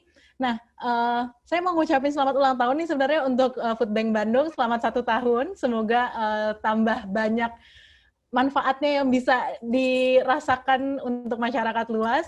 Dan terima kasih juga nih untuk semua partisipan yang hadir, terus terutama untuk organizernya Food Bank Bandung, terus PPI Wageningen, PPI Belanda, dan juga yang support acara ini, Voedsel Bank Nederland, terus SBM ITB, dan juga LPPM ITB. Nah, saya mau ngingetin, jadi acara ini adalah baru salah satu rangkaian dari perayaan ulang tahunnya Food Bank Bandung. Nah, nanti akan ada acara puncak nih, saya dapat info dari orang Food Bank Bandung ya. Katanya ntar tanggal 7 April 2021 itu akan ada national webinar. Jadi untuk tetap up to date sama info-infonya, silahkan di-follow IG-nya Food Bank Bandung. Terus nanti juga pekan depan katanya akan ada acara lagi yang diselenggarakan kerjasama dengan SBM ITB. Mungkin segitu dulu teman-teman semua, terima kasih atas kehadirannya. Kita juga nih kayaknya saya jadi ngerasa gini sih, sebagai individu punya kewajiban juga kayaknya ya untuk turut bikin food bank ini jadi mainstream ya, at least kasih tahu kabar tentang food bank ini ke orang-orang terdekat. Terus kalau misalnya ada inisiasi food bank di wilayahnya masing-masing, silahkan didukung dengan apa ya, dengan perannya masing-masing, seperti itu aja deh. Oke, saya tutup acara ini. Terima kasih banyak semuanya. Selamat melanjutkan aktivitas. Dadah. Terima kasih banyak semua. Sehat-sehat selalu. Terima kasih semuanya. Terima kasih PPI Wageningen. Terima kasih banyak semuanya. Have a nice weekend. Have a nice weekend semuanya. Tante Pipi. Silahkan yang masih mau ngerumpi. Terima kasih ya, Haya. Makasih Haya, teman-teman PPIW, PPIB. David, terima kasih David. Zahra. Ya Mas, terima kasih kerjasamanya. Mohon maaf kalau dalam persiapan dan pelaksanaan kita ada kurang-kurang. Enggak kok. Kita malah ganggu orang di exam. Lagi weekend kok Mas, lagi weekend. Lagi weekend, ya. Teman-teman PPI. Makasih David, dia. Ya, Mbak. Wah, keningan lagi, Ayo, Mas. David, saya cek ini apa di Facebook, ternyata temennya Sheila sama Joanne ya? Oh iya, satu SMA saya, Mas. Pantes. Lagi praktek saya ini. Nge-mentionnya kenapa Sheila dan Yohan doang, Mas?